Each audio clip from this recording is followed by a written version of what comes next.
Hello guys, कैसे हैं आप सब लोग। माय डीमन वाइफ के 18वीं एपिसोड के साथ हाजिर हूँ। पेस्टर क्लास वाली लड़की कहती है उस आर्चरी क्लास वाले लड़के की वजह से मेरे चार्म ने उनके ऊपर असर नहीं किया। फिर वो अपने साथ वाले लड़के से कहती है ब्रदर अब तुम्हें ही कुछ करना होगा, ये लोग तो हमें साथ नहीं लेकर गए। वो लड़का उसे कहता है कोई बात नहीं, हम लोग अपना मैनेज करते हैं। वो अपनी मैजिकल पावर को इस्तेमाल करते हुए एक छड़ी बना लेता है और वो उस छड़ी की मदद से एक पोर्टल ओपन करता है जिससे वो एक बड़े से परिंदे को समन करता है। जियांग से देखकर बहुत ज्यादा हैरान हो जाता है और कहता है ये तो बहुत ही बड़ा मैजिक है, लेकिन ये तो पेस्ट्रल क्लास वाले हैं, ये मैजिक कैसे कर सकते हैं। क्वीन उसे कहती है ये कोई मैजिक नहीं है, ये समनिंग स्किल है। जियांग कहता है समनिंग स्किल का मतलब क्या है। क्वीन उसे कहती है समनिंग स्किल से तुम किसी भी बड़े जानवर या बीस्ट को अपने पास बुला सकते हो और उसे कंट्रोल कर सकते हो। उनके पोर्टल में से एक बड़ा सा उल्लू निकलता है और पेस्ट्रल क्लास वाले पांचों बच्चे भी उस बड़े से उल्लू पर बैठकर उड़ जाते हैं। मैजिक क्लास की दो लड़कियां झाड़ू पर बैठी होती हैं। दूसरी लड़की उससे कहती है क्यों ना हम भी अपनी स्पीड को बढ़ाएं, वो देखो वो उल्लू वाले हमसे ज्यादा आगे निकल गए हैं। दूसरी लड़की उसे कहती है नहीं, हमें नहीं पता आगे कौन से ट्रैप हो, पहले इनको आगे जाने दो।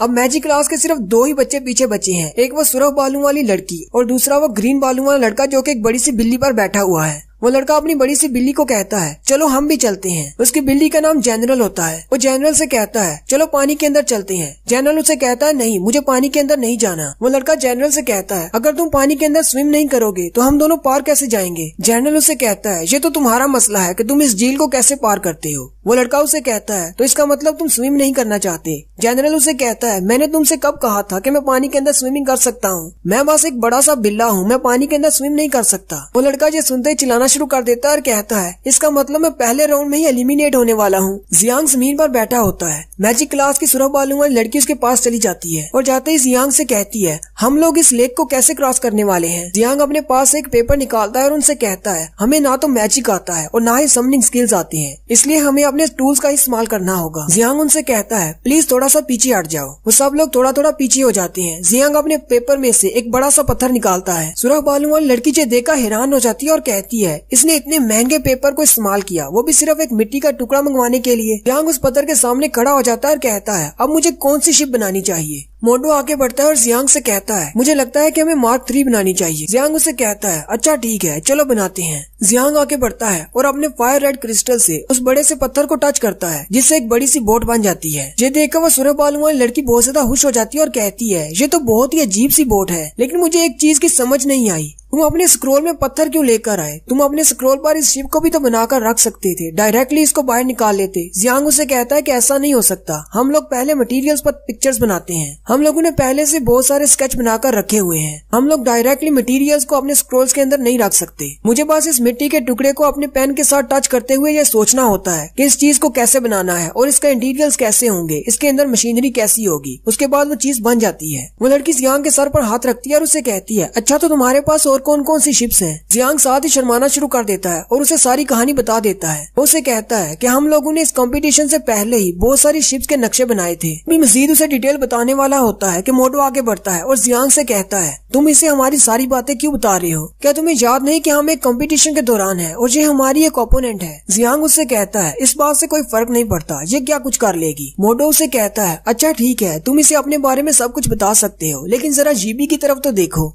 जियांग जैसे ही जीबी की तरफ देखता है वो बहुत ज्यादा गुस्सा होती है और उसे घूर घूर कर देख रही होती है। जियांग के उसे देखते ही वो दूसरी तरफ चेहरा घुमा लेती है। ये देखकर जियांग कहता है इसका मतलब इसे फर्क पड़ रहा है। वो और भी ज्यादा शो ऑफ करना शुरू कर देता है। वो लड़की उससे कहती है तो तुम्हारा नाम जियांग है, ये तो बहुत ही यूनिक नेम है। वो जियांग के सामने अपना हाथ करती है और उसे कहती है मेरा नाम आयशा है, क्या तुम मुझे भी अपने साथ इस बोट में ले जाओगे। जियांग शर्माते हुए उसके साथ हाथ मिलाता है और उसे कहता है मुझे भी तुमसे मिलकर अच्छा लगा। हरे बालों वाला लड़का भी वहीं पर आ जाता है और उनसे कहता है तुम्हारी क्लास सबसे बेस्ट है, हमें भी अपने साथ ले चलो। जबकि उसी वक्त मोटो चिल्लाकर उनसे कहता है हम सब लोग यहाँ पर ओपोनेंट्स हैं, हम तुम्हें अपने साथ नहीं लेकर जाएंगे। जियांग आयशा से पूछता है तुम लोग तो मैजिकल क्लास से हो, क्या तुम्हारे पास उड़ने वाले झाड़ू नहीं है। हरे बालों वाला लड़का उससे कहता है असल में बात यह है मैं ना तो उड़ सकता हूँ और ना ही स्विम कर सकता हूँ, ये सिर्फ मेरी मदद करना चाहती है। जियांग आगे बढ़ता है और जनरल पर हाथ रखते हुए कहता है तो इस बिल्ली का क्या करेंगे। जनरल गुस्से के साथ उसकी तरफ देखता है और उसे कहता है छोटे से कीड़े मेरी मूंछों को हाथ मत लगाओ। जियांग बहुत ज्यादा डर जाता है। आयशा उन सारे लड़कों से कहती है अगर तुम सब लोग मान जाते हो करो हम सबको भी दूसरी तरफ ले जाने के लिए, तो मैं तुम सबके फेवर का बदला चुका दूंगी। ये बात सुनते ही वो सारे लड़के ब्लश करना शुरू कर देते हैं। जियांग कहता है आहिर ये सारे लड़के इसके फेवर का मतलब क्या समझ रहे हैं। क्वीन आगे बढ़ती है और उनसे कहती है अगर हम सब लोगों को ये करना ही है तो जल्दी करो, मैं इस आइडिया के बिल्कुल भी खिलाफ नहीं, इन सबको साथ ले चलो। जियांग क्वीन से कहता है क्या वाकई में?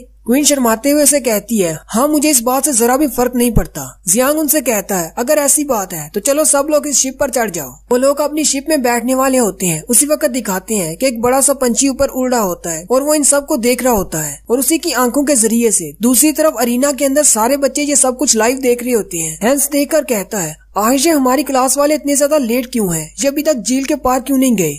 जबकि टीचर मार्टिन ये बात सोच रही होती हैं कि यालू की उस बात का क्या मतलब था, मुझे इसकी बात ने बहुत ज्यादा परेशान कर दिया है। नेक्स्ट सीन फिर से हमारे टूर्नामेंट का होता है। आर्चरी क्लास और ड्रूइड क्लास वाले अपने बर्फ के टुकड़े पर आहिस्ता आहिस्ता जा रहे होते हैं और कहते हैं हमें तो बहुत ज्यादा टाइम लग रहा है, मुझे नहीं लगा था कि इतना ज्यादा टाइम लगेगा। रीजेंट की बेटी उनसे कहती है टेंशन मत लो, हम लोग अगले राउंड में इनसे आगे निकल जाएंगे। उसी वक्त तो पीछे की तरफ देखते हैं और कहती हैं आखिर ये पीछे से क्या आ रहा है। उसी वक्त जियांग की मोटर बोट उनके पास से शू करके गुजर जाती है। जियांग उनकी तरफ देखता है और उनसे कहता है हम लोग तुमसे पहले वहाँ पहुँचेंगे। उनकी बोट के वहाँ से गुजरने की वजह से वो सारे उस बर्फ के टुकड़े पर गिर जाते हैं और कहती है ये लोग तो फोर्जिंग क्लास वाले हैं। और यहीं पर एक और मिस्टेक क्लियर कर दूं, वो जिस लड़के को मैं रीजेंट की बेटी कह रहा था वो रीजेंट की बेटी नहीं है। रीजेंट की बेटी उसके साथ होती है जिसने हुड पहनी हुई है। वो भी अपनी हुड उतारती है और उनको पास से गुजरते हुए देखती है। जबकि दूसरी तरफ अरीना के अंदर उनकी ये बोट देखकर पूरे अरीना में खलबली मच जाती है। वो कहती है आखिर ये है क्या चीज, हमने इतनी तेज कश्ती पहले कभी नहीं देखी। किंग भी वो कश्ती देखकर बहुत ज्यादा खुश हो जाते हैं और सोफी सास से कहते हैं सोफी सास जरा मेरी बात सुनो, आखिर ये स्टूडेंट जियांग तुम्हारा क्या लगता है। सोफी सास किंग से कहता है वो मेरे लिए एक बहुत ही अच्छा दोस्त है, मैं उसे अपने छोटे भाई की तरह मानता हूँ। किंग बहुत ज्यादा खुश हो जाती है और कहती है वो तो बहुत ही अच्छा है, फ्यूचर में वो हमारे किंगडम के बहुत ज्यादा काम आएगा। सोफी सास किंग की ये बात सुनकर बहुत ज्यादा खुश हो जाता है।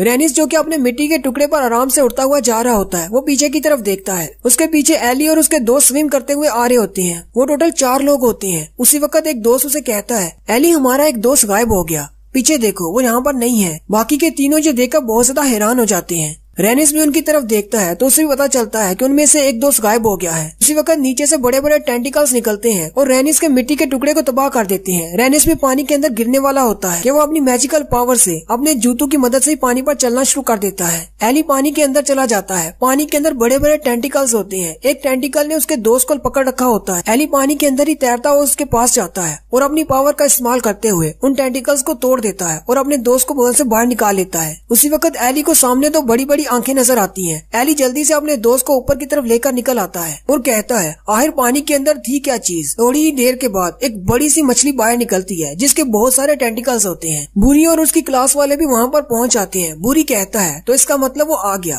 बुरी को उस मछली के बारे में पता होता है। बुरी कहता है इसका नाम वॉइड किंग है और ये लेक ऑफ साउंड का प्रोटेक्टर है। बुश बुरी से कहता है चलो इसके इर्द गिर्द से घूम कर चलते हैं। जबकि वहीं पर पेस्टर क्लास का उल्लू भी ऊपर उड़ रहा होता है। वो नीचे की तरफ देखते हैं और कहते हैं ये लोग यहाँ पर फाइट में मसरूफ है, हम लोग इनसे आगे निकल जाएंगे, चलो जल्दी से इस लेवल को पार करते हैं। वॉइड किंग अपने टेंटिकल्स के साथ उन सब पर अटैक करता है जो कि पानी के अंदर होते हैं। रेनिस अपने सामने एक शील्ड बना लेता है। एली अपने दोस्तों से कहता है हमारे जख्मी दोस्त का ख्याल रखो, मैं इसको संभालता हूँ। वॉइड किंग अपने टेंटिकल्स को घुमाते हुए एक ड्रिल बना लेता है जिससे वो सीधा एली की तरफ वार करता है। एली अपनी फायर फिस्ट का इस्तेमाल करता है और उसके सारे टेंटिकल्स को तोड़ देता है। एली अपनी दोनों मुट्ठियों में क्रिस्टल इस्तेमाल कर रहा होता है। एक साइड में उसने फायर क्रिस्टल रखा होता है और दूसरे हाथ में उसने वाटर क्रिस्टल रखा होता है। वो वाटर क्रिस्टल को इस्तेमाल करते हुए एक बड़ा सा पानी का टोर्नेडो बनाता है। लेकिन एली के अटैक करने से पहले ही वॉइड किंग अपनी आवाज से एक जोरदार चीख मारता है जिससे वो सारे अपने कानों पर हाथ रख लेते हैं। एली कहता है पानी के अंदर मैं अपनी सारी एबिलिटीज को इस्तेमाल नहीं कर पा रहा और ऊपर से इसकी चीख की आवाज भी बहुत ज्यादा है। मैजिक क्लास की वो 2 लड़कियां जो कि झाड़ू पर बैठी होती हैं, वो भी उसी तरफ आती हैं। वो अपनी मैजिकल पावर को इस्तेमाल करते हुए इलेक्ट्रिसिटी का इस्तेमाल करती हैं और उस पर अटैक करती हैं। वो वॉइड किंग पर जैसे इलेक्ट्रिसिटी फेंकती हैं, क्योंकि वो पानी के अंदर होता है, बाकी सबको भी इलेक्ट्रिसिटी लगती है। बिजली लगने की वजह से वो भी चीखना शुरू कर देते हैं। वो दोनों लड़कियां कहती हैं हमने गलती से ये सब कुछ कर दिया, हमें नहीं पता था। जबकि रेनिस अपनी मैजिकल पावर को इस्तेमाल करते हुए एक बड़ा सा वाटर होल बनाता है और वॉइड किंग से कहता है किंग का रास्ता रोकने की कोशिश मत करो। वो पानी से एक बड़ा सा टोर्नेडो बनाता है जो कि ऊपर की तरफ चला जाता है जिससे वो वॉइड किंग को पूरी तरह कवर कर लेता है। जबकि पेस्ट्रल क्लास वालों का पंछी भी उसके साथ हिट होता है। फिर साथ ही रेनिस पानी पर से उड़ता हुआ आगे बढ़ जाता है। मैजिक क्लास की लड़कियां उसे देखकर कहती हैं रेनिस तो वाकई में बहुत ज्यादा पावरफुल है और इस तरह वो वॉइड किंग को हरा देता है। और इसी के साथ हमारी 18वीं एपिसोड का एंड होता है। एक्सप्लेनेशन अच्छी लगी हो तो कमेंट करके जरूर बताएं। चैनल को सब्सक्राइब कर दें, वीडियो को लाइक और शेयर कर दें। शुक्रिया।